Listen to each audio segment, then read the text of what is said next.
I was planning on gaming for some time now, but I was not able to since I needed a gaming mouse. This won't do obviously, and I just can't go back to the wired mouse anymore. So I figured I should buy a wireless gaming mouse. So I got this, and this is called the Tecware Pulse Elite Wireless Gaming Mouse. As per usual, we'll check its physical overview, features and more. We'll tell you everything you need to know coming up. Hey, what's up guys, this is Mac and we do a lot of tech related videos like this one. If this is your first time, consider subscribing. With that said, let's begin. So first, let's check what's in the box. Obviously the mouse itself, a honeycomb top shell, and yes, this is interchangeable, USB-A to USB-C aero cable, extra mouse gliders, a female USB-A to USB-C converter, so just in case your chassis is far away from your table, you could use it this way. And yes, this is the 2.4 GHz dongle. We also have two extra switches with their switch holder for its hot swappable features, and also some tiny stickers for the mouse click spacer. Now let's check out some physical overview. So the build is all plastic with a smooth texture finish. It doesn't absorb much finger oil, which I like, but that is perhaps because of its white color. By the way, there's also a black version just in case you don't want this white one. So we got the usual left and right mouse button, scroll wheel, DPI button, and two extra buttons on the side. If you're curious how does it sound like, well, here is a sound test.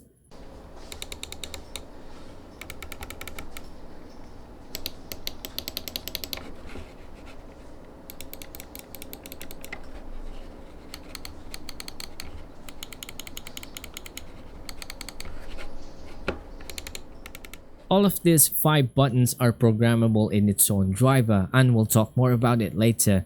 At the back side, we have the RGB design, and in front is just the USB Type-C connector. Underneath, besides the usual sensor and gliders, we also have the on and off button and the LED control button. Now let's not go around the bush and let's talk about the best features already. The reason that's why I bought this mouse is because this mouse has a hot swappable left and right click switches. For those who doesn't know, this means that you could replace the switch without soldering if ever it breaks or it starts double clicking. Double clicking is actually a common problem for gaming mice nowadays, or should I say it's like forever. If ever the mouse starts double clicking, you got no choice but to buy a new one. Not until today. All you have to do is just to remove the old one, replace a new switch, place it back, and you are good to go. Kill switches are very cheap, and you could buy a 4-piece set for like $7 only. I'll put a link in the description just in case you are interested. Other than that, I love the idea of having interchangeable top shell cover. 74 grams for the solid shell and 70 grams if you'll use the honeycomb top cover. I mean, this has a lot of potential. Imagine if Tecware could make more designs, or they could make like a downloadable file for 3D printed version. Perhaps in the future, Tecware, I hope you're listening. Let's move on. The mouse also has a 400 mAh power battery that could last for 50 hours. PixArt PWM3370 sensor up to 19,000 dpi and up to 1,000 polling rate with 1 to 2 mm lift off distance.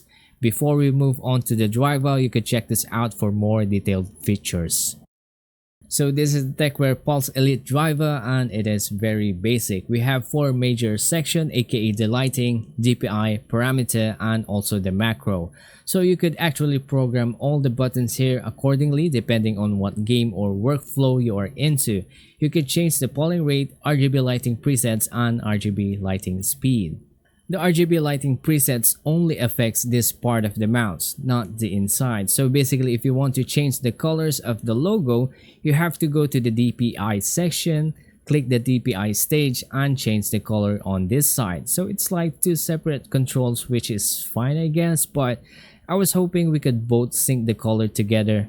Here is where you can see the battery life that goes down as the battery depletes during usage, and here is where you could add and remove profiles. I wish each profile will automatically change if the app or the game starts running. Unfortunately, we have to do that manually. We also have the parameter tab where you can change the settings accordingly. If you are into macro, you could play with these settings here. For me though, I personally don't use macro, but it's here when you need it.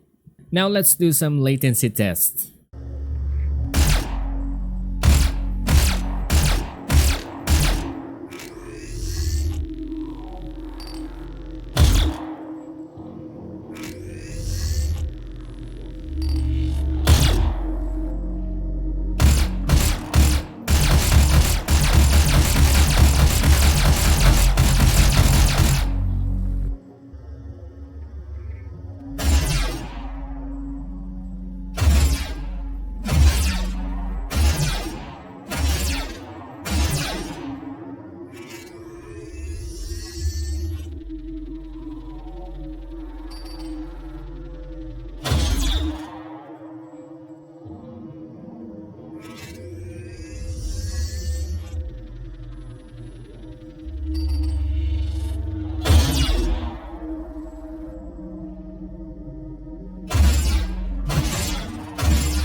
To be honest, latency is not really that bad. If you have the dongle close to the mouse, there won't be unnecessary stutter or disconnections.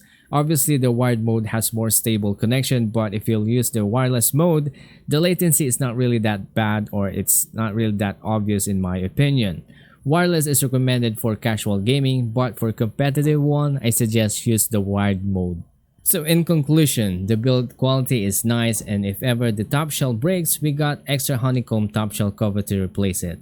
If the left and right switch becomes faulty, we got 2 extra switches in the package for replacement. I was hoping the DPI button and the 2 extra buttons on the side are also hot swappable. Maybe I'm asking too much, but I'm still hopeful to see one in the future where we could fully modify the mouse like we could fully modify a keyboard these days.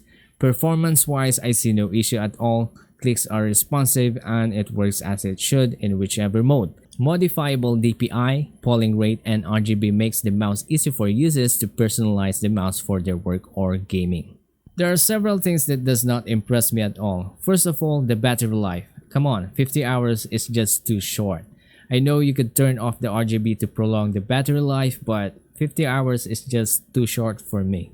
Another thing is the software. Like I said earlier, I wish that the profile settings will automatically switch when the game or the app is started running.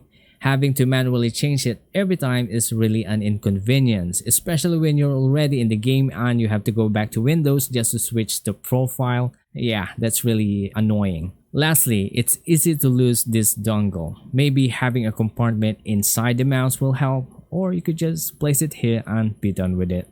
Anyway, if you'll ask me if I'll recommend this mouse, well, that is still a big yes. Those main features are just too nice to dismiss. If you want one for yourself today, I place a link in the description for you to check it out. And if you think that this mouse is not for you, perhaps you want to check the other mouse reviews that we have on your screen. So that's it guys, thanks for watching and we'll see you in the next one.